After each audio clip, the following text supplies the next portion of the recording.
Olá, tudo bem, pessoal? Estamos aqui para mais uma aula. Sou a professora Silaneia Figueiredo e hoje nós vamos estar abordando mais assuntos sobre ginecologia e obstetrícia. Vamos lá. Doenças comuns na gravidez, a gente trouxe, para conversarmos um pouco, duas doenças que ocorrem, que são de efeitos gravíssimos para o feto. Uma delas é a rubéola, que é essa doença que, quando ela ocorre na gravidez, ela pode trazer um transtorno muito grande para o feto. Então, é importante, a gente conhecer o que ocorre, os sintomas, a prevenção, para podermos estar orientando as mães. Bem, esta patologia, quando ocorre durante a gravidez, ela pode induzir um aborto espontâneo, além de causar anomalia quando ela não faz esse aborto espontâneo, não induz o aborto espontâneo, ela pode causar uma anomalia congênita naquele feto. Então, vamos lá. Durante a gravidez, se ela apresenta essa infecção, a gente vai encontrar alguns sintomas. Primeiro, febre que é comum aparecer em qualquer reação inflamatória do nosso corpo. Anorexia, que é a ausência de apetite, perda daquela vontade de comer, de se alimentar. Conjuntivite, também uma outra patologia que pode ocorrer na infecção chamada rubéola. Tosse, além da linfadenomegalite. É um nome tão grande, mas ele se refere à íngua, que é bem conhecida da gente, A gente usa muito esse termo, porém o nome correto dele é linfadenomegalite. E o que é linfadenomegalite? Vamos lá, rapidamente, eu vou explicar para vocês que nós temos como filtros, gânglios que nós chamamos de gânglios linfáticos. Esses filtros que nós temos, principalmente na região cervical, que é a região do pescoço, na região axilar e na região inguinal, a gente tem uma concentração maior desses gânglios. Então, quando que ocorre um aumento desses gânglios? No caso, uma linfadenomegalite. Quando que vai ocorrer? Quando o nosso organismo identifica algum micro-organismo que esteja invadindo o corpo e aí eles aumentam de tamanho, tentando bloquear esse micro-organismo. E aí a gente acaba tendo aquele aumento. Então, por exemplo, um exemplo assim bem fácil. Vamos pensar uma infecção no dente ou uma infecção no ouvido, Podemos apresentar uma linfadenomegalite na região cervical, correto? É a que está mais próxima da região. Se for, por exemplo, uma infecção no dedo do pé, um dos dedos dos pés, você pode ter como reflexo aí, um aumento do gânglio linfático na região inguinal, que é da virilha. Se for na mão, na região axilar. No caso da rubéola, que nós estamos falando, ocorre um aumento de todos eles, tanto do cervical, pode aparecer gânglios axilares, pode aparecer gânglios inguinais. Então, ocorre aí uma difusão, um aumento desses gânglios. Esse aumento de gânglios, então, a gente chama de linfadenomegalite. Além, que a gente pode observar, a pele, ela apresenta algumas manchas na pele que são características da infecção chamada rubéola. Bem, no feto, a gente viu então alguns sintomas na mãe. No feto pode ocorrer uma surdez, malformações, em múltiplos órgãos e sistemas, chegando até a morte fetal. Então, é importante, existe vacina contra a rubéola, é importante esse acompanhamento da mãe, essa orientação da nossa parte também, para que as mães estejam atentas à vacina, atentas a manter o calendário, a observar o calendário vacinal, a carteira de vacina. Então, isso tudo aí é importante para evitarmos lesões mais graves. Bem, Continuando, toxoplasmose. Vamos lá. Primeira coisa, né? Toxoplasmose, a culpa não é do gato. Isso daí é importante. Ele acaba sendo vítima igual a gente, ok? Bem, o que é toxoplasmose? É uma doença que ela é causada quando a gente ingere água ou alimentos contaminados com esse parasita aqui, ó, o Toxoplasma gondii, que é o agente transmissor. Então, quando a gente ingere água, alimentos contaminados, a gente pode estar adquirindo a toxoplasmose. Sinais e sintomas, de novo, né? A linfadenomegalia, quer dizer, o aumento daqueles gânglios que nós já falamos na outra patologia. Astenia, que é uma fraqueza muscular. Cefaleia, coriza, mialgia. Mialgia são dores musculares também, né? Uma dor muscular a gente chama de mialgia. E febre. Então, esses são alguns sintomas que, no caso, a mulher que apresentar a toxoplasmose, ela pode ter. Muito bem. Aqui a gente vai, uma imagem, né, só para a gente entender, né, que ela engole, ela acaba ingerindo, né, ingere aí a água, o alimento. Esse micro-organismo, ele vai direto atingindo também a placenta e aí causando transtornos naquele feto. Então, o parasita, ele se multiplica na placenta e pode até infectar aquele feto, né, como nós já falamos.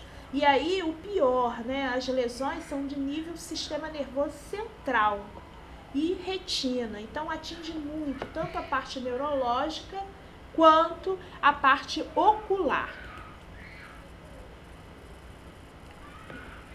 Então, a gente está vendo aqui, né, duas imagens referentes à toxoplasmose congênita, né, uma lesão ocular, uma lesão cerebral. Então, é uma patologia bem grave aí, a toxoplasmose. Uma das coisas, um dos sintomas, né, que pode apresentar, um deles é a hidrocefalia, que é esse aumento, né, de líquido na cavidade, né, cerebral, na cavidade craniana. A gente tem aqui as máculas, que são aquelas lesões que a criança já vai nascer com ela. Lesões na retina, como eu disse, né? O micro-organismo, ele também acaba destruindo parte da retina. E, além de se alojar, como a gente está vendo aqui, ó, causando lesões cerebrais. Então, olha, cada setinha dessa está mostrando, né, uma infecção a nível cerebral. Muito bem. Complicações na gravidez, né? Continuando aí, um outro tópico, agora a gente vai falar das complicações durante a gravidez.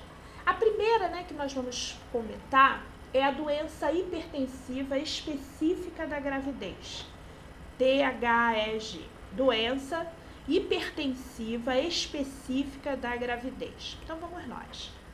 Essa doença hipertensiva, ela acaba se dividindo aí, né, o que nós chamamos de eclâmpsia, de pré-eclâmpsia, eclâmpsia.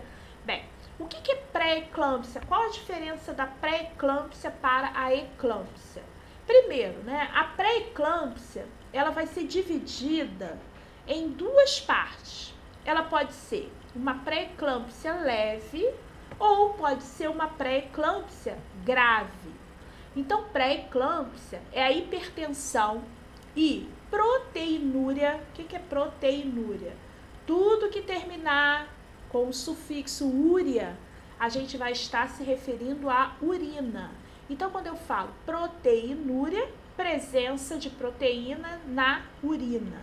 Após 20 semanas de gestação, em mulheres previamente normotensas.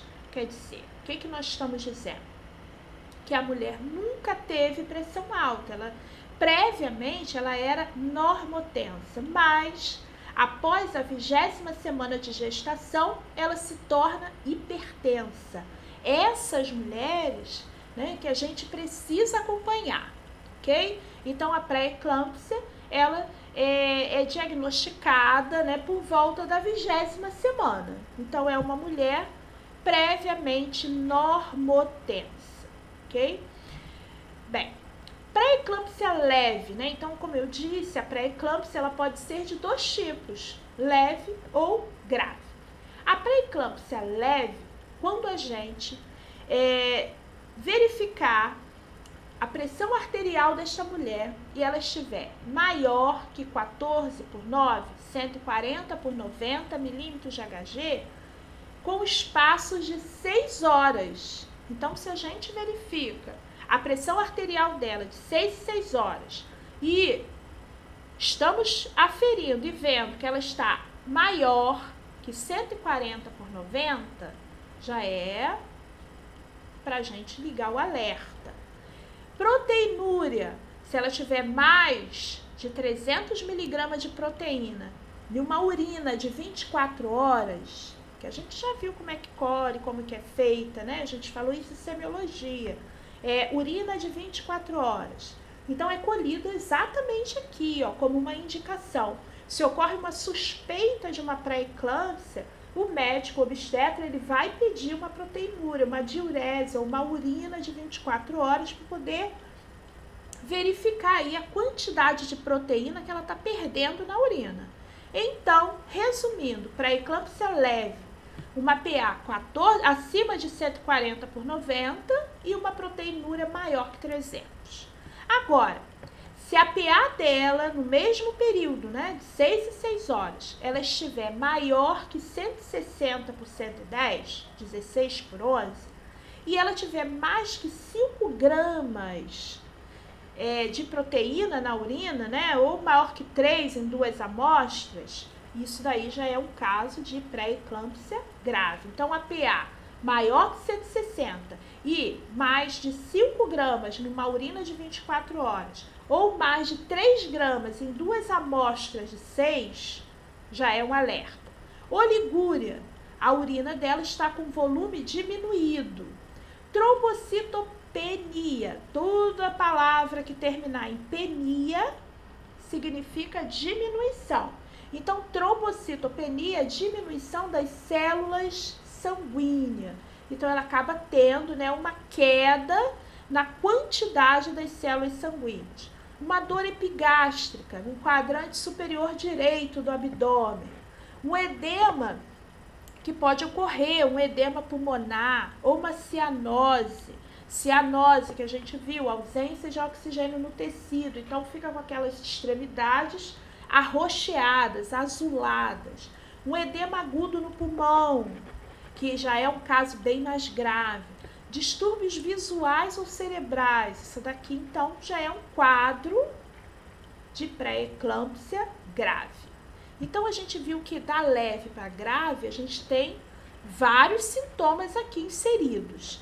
Leve, só PA maior que 140/90 e mais de 300 miligramas de proteína na urina de 24 horas, leve. Agora, se a PA dela estiver acima de 160, tiver um aumento grande aqui, né, de 300 miligramas para 5 gramas de proteína, diminuiu a quantidade de urina, teve comprometimento sanguíneo, dor epigástrica, edema de pulmão, cianose, aí já se instala um quadro de pré-eclâmpsia grave. A eclâmpsia agora, vamos lá. A eclâmpsia é a presença de convulsões, quando ela, além de ter todos esses sintomas, também apresenta convulsões, ok? Então, ela já está nesse quadro aqui de pré-eclâmpsia e aí ela apresenta convulsões.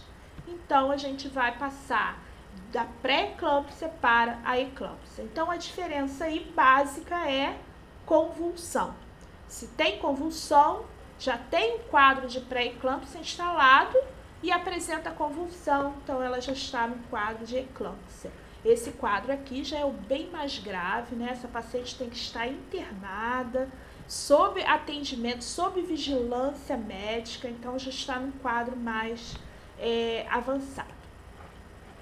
Fatores de risco dessas doenças aí que nós falamos, da pré-eclâmpsia, da eclâmpsia.